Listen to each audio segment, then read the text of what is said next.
Olá pessoal, tudo bem? Aqui é a Aline, PED de vocês da disciplina de Bioquímica de Proteínas, e eu vou estar falando um pouquinho com vocês nesse vídeo sobre dosagem de proteínas.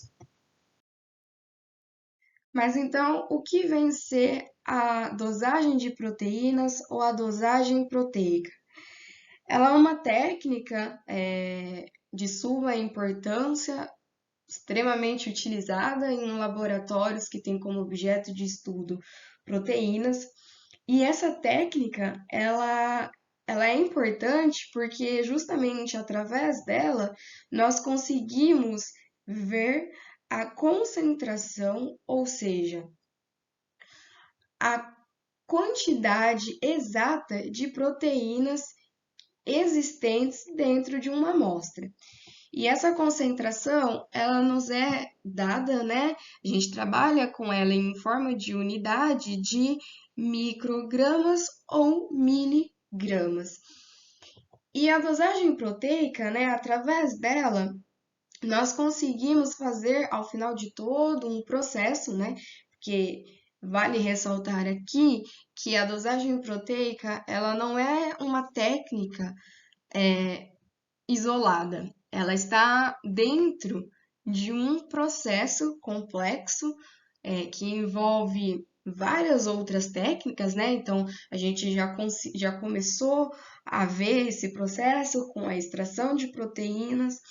Agora, nós estamos vendo uma outra parte desse processo, que é a dosagem proteica, e nas próximas aulas vocês vão ver as outras etapas. Então, a dosagem proteica, ela conversa com todas essas etapas e ao final desse processo, nós conseguimos fazer a comparação entre as amostras. Então, vamos pegar um exemplo para ficar um pouco mais elucidado. Nós temos aqui uma linhagem que é derivada de câncer de colo retal, mas vale ressaltar aqui que a gente pode fazer essa comparação de vários tipos de amostras, né, oriunda de vários tipos de objetos de estudo.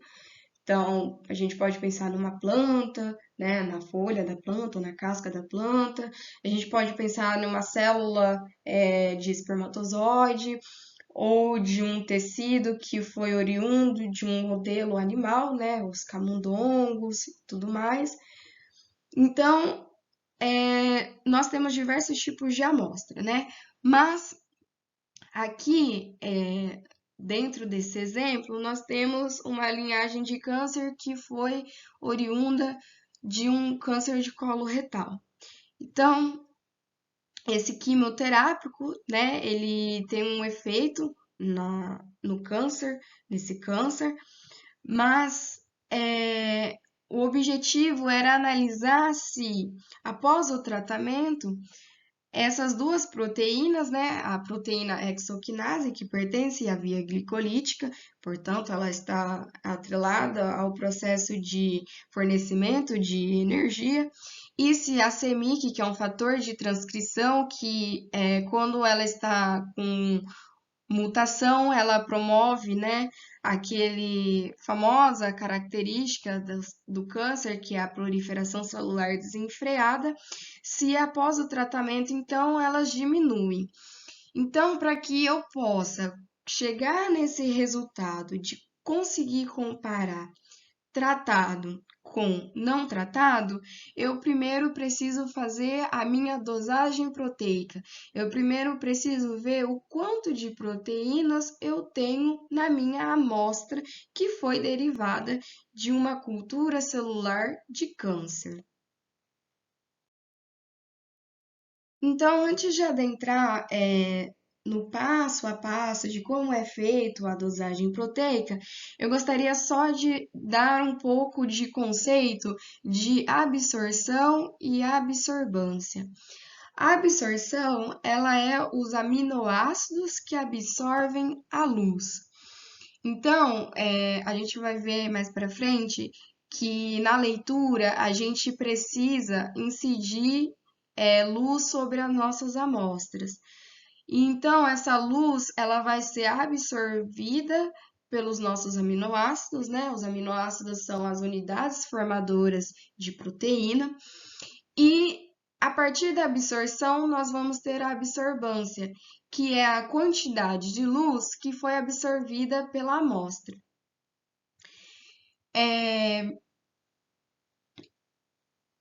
A luz, ela é composta por diferentes comprimentos de onda. E nós começamos a ler as nossas proteínas com 280 nanômetros, né? Ou seja, no comprimento de onda de 280. No entanto, tem uma dificuldade, porque nem todas as proteínas conseguem ser lidas a 280 nanômetros, porque esse comprimento de onda ele é específico a algumas características da proteína que é conferida pelo aminoácido. Eu não vou adentrar muito nesse mérito, porque vocês precisam ainda estudar a estrutura de proteínas, mas o que eu quero que vocês entendam é que para que a gente consiga ler nessa faixa de 280 nanômetros, nós precisamos então ter a presença desses aminoácidos. E tem um outro porém, nem sempre quando a gente tiver pouca quantidade de proteína, a gente vai conseguir ter a absorbância, justamente por causa da baixa quantidade de proteínas e devido a que nem todas as proteínas são lidas a 280 nanômetros por causa dos aminoácidos. Então,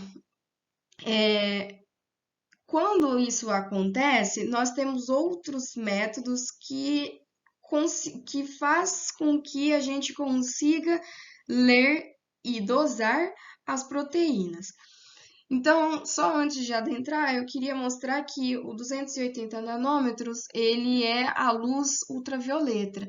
Então, ela está dentro do espectro de onda de luz ultravioleta. E nós temos os outros comprimentos de onda, que vai desde 400 nanômetro até 700 nanômetro.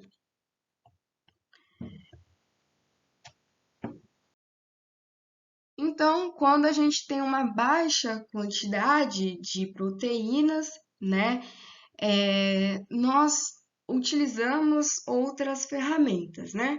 Então, nós utilizamos os métodos espectrofotométricos, né, os métodos colorimétricos, que consistem em pegar a nossa proteína de interesse, né, que agora virou a nossa amostra. Então, só relembrando um pouquinho que a nossa proteína de interesse a gente obtém a partir de uma lise das células, que vai gerar essa massa de proteínas, que agora é a nossa amostra.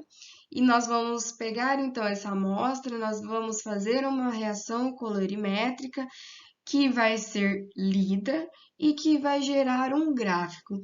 E a leitura e o gráfico vai nos dizer a quantidade, né, a concentração de proteínas que existe em cada amostra. E essa dosagem colorimétrica, ela pode ser feita por diferentes métodos. Existem vários tipos de métodos, como o Bradford, micro-BCA e o LORE.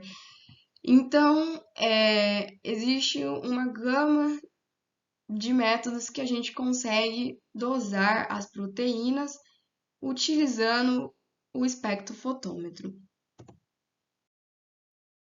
Então, falando especificamente, né, do método de Bradford, ele é o mais utilizado nos laboratórios, quando a gente fala de dosagem de proteínas, e ele consiste em adicionar o reagente azul brilhante nas nossas amostras, que estão aqui na plaquinha, e as proteínas, elas estão desnaturadas, então o azul brilhante vai interagir com essas proteínas e vai formar esse complexo corante-proteína.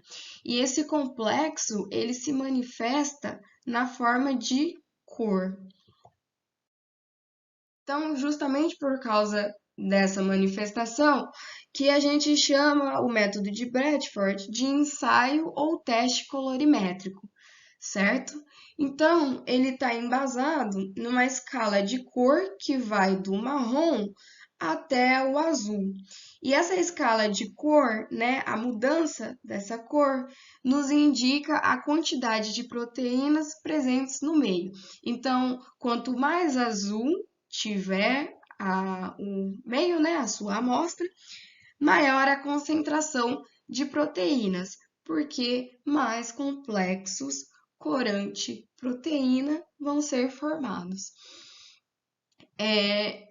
Só que para que nós possamos, né, saber quanto de proteína nós temos, nós precisamos de um parâmetro, certo? Porque as nossas amostras, a gente não sabe o quanto de proteína nós temos, que é justamente esse o objetivo. A gente quer saber a quantidade de proteínas que nós temos.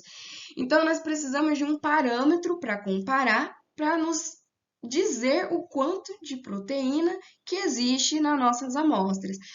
E esse parâmetro, ele é feito pelo que a gente chama de curva padrão, que é composta por uma proteína, né? Essa curva padrão é feita por uma proteína que é a albumina. A albumina é a proteína que a gente tem no nosso tecido sanguíneo, mas que aqui no teste, né, no ensaio, ele é oriundo de bovinos. Então, por isso que a gente fala que é a curva padrão BSA, porque é de albumina de soro bovino. Então, aqui, só para ilustrar, que a gente pode fazer esse ensaio numa placa de 96 poços ou em cubetas. Bom, então depois que a gente faz, né, essa reação, nós partimos então para a leitura. Nós vamos ler cada cubeta ou cada pocinho ali que foi adicionado o azul brilhante. Então, a leitura ela é feita por um aparelho que se chama espectrofotômetro e ela é lida no comprimento de onda de 595 nanômetros. Então, basicamente, o que o reagente de azul brilhante faz é aumentar, né? Ele consegue converter a leitura de proteínas para um comprimento de onda que a gente consiga posteriormente ver a absorvância das proteínas. Então, ele vai estar mais ou menos aqui, ó. Ok? Então, o espectrofotômetro, ele funciona da seguinte maneira. Ele tem uma fonte, né, de luz que vai ser emitida em um difrator que vai refratar vários comprimentos de onda, né, que são aqueles comprimentos de onda que eu falei anteriormente, e essa luz, ela vai passar pela nossa amostra. Então, a nossa amostra está aqui. A nossa amostra, então, vai absorver, né? Por causa dos aminoácidos ali presentes. E vai transmitir uma luz. E essa luz vai ser detectada por um detector. E esse detector vai converter esse comprimento de luz em uma numeração. Então, para ficar um pouco mais claro essa dinâmica, eu trouxe um vídeo para vocês verem. Ele está em inglês, mas eu acredito que dê para entender como que funciona. É basicamente o que eu disse no slide anterior, só que em forma de animação. Here's how a spectrophotometer works. A lamp provides the source of light. The beam of light strikes the diffraction grating. Here's how a spectrophotometer works. A lamp provides the source of light. The beam of light strikes the diffraction grating, which works like a prism and separates the light into its component wavelengths. The grating is rotated so that only a specific wavelength of light reaches the exit slit. Then the light interacts with the sample. From this point, the detector measures the transmittance and absorbance of the sample. Transmittance refers to the amount of light that passes completely through the sample and strikes the detector. Absorbance is a measurement of light that is absorbed by the sample. The detector senses the light being transmitted.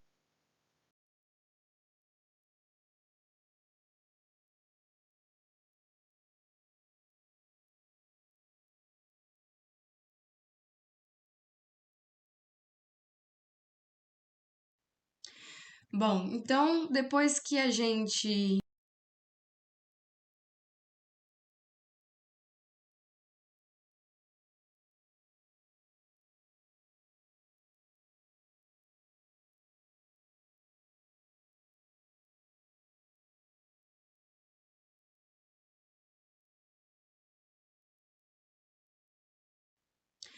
Bom, então depois que a gente lê, né, a nossa plaquinha ou a nossa cubeta, a gente então parte para a parte que a gente vai de fato saber as nossas concentrações, né, a quantidade de amostra.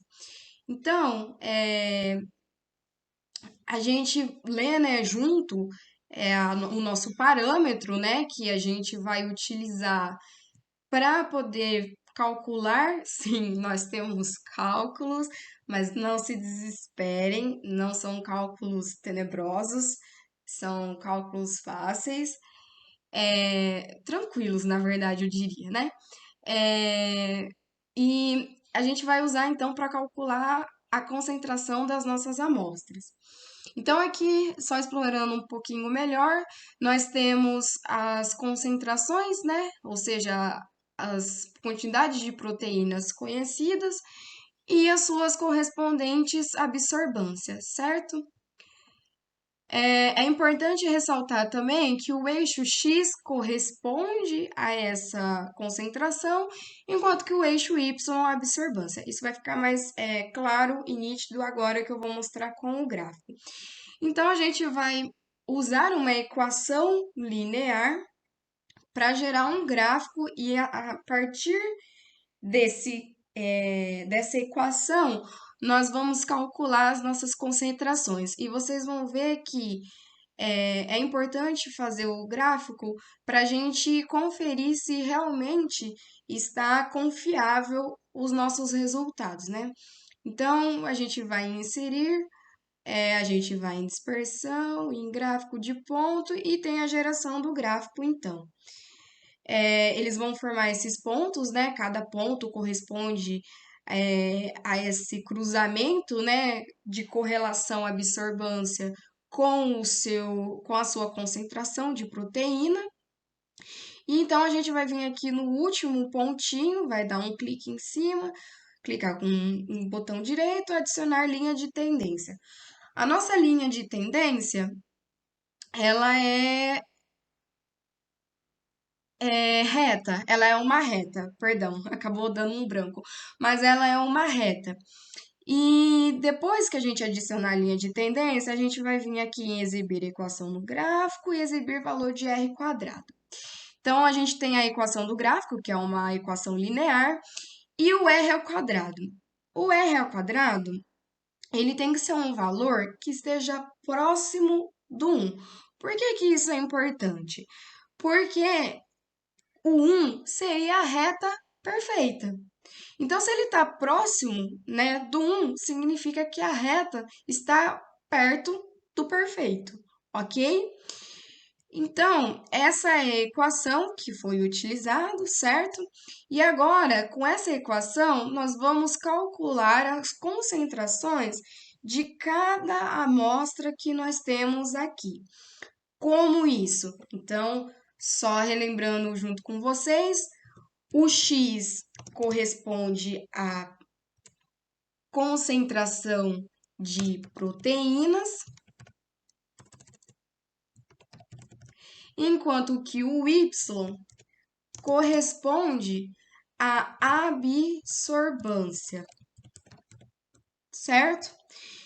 Sendo assim, o que nós queremos aqui nas nossas amostras é a concentração, correto? Se a gente quer a concentração, o que a gente vai calcular utilizando essa equação é o x, correto? Porque o y nós já temos, que é a absorvância. Então, a gente vai usar a formulinha de x é igual a. Só relembrando na nossa matemática básica, que quando a gente passa uma operação para o outro lado da igualdade, ele troca a sua operação, correto? Então, se ele está somando, quando ele passa para o outro lado da igualdade, ele está subtraindo. Então, x é igual a y menos 0,0309 dividido por 0,0066, ok? Porque o 0,0066 está multiplicando aqui, portanto, ele passou dividindo. Então, é essa formulinha que nós vamos usar para saber as nossas concentrações de proteína. Então, colocando isso em prática, vai ficar igual, certo? Lembrando que isso é por causa do Excel, então a gente tem que colocar igual, parênteses, y, que corresponde à absorvância, menos 0,0066, perdão, menos 0,0309, dividido por 0,0066. Ok? E isso vai dar um valor. E a gente vai usar essa equação, substituindo apenas o y, que é a absorvância, para cada amostra. Então, após todos os cálculos de cada amostra, nós obtemos esse valor, que corresponde à concentração de proteínas que nós temos em cada amostra.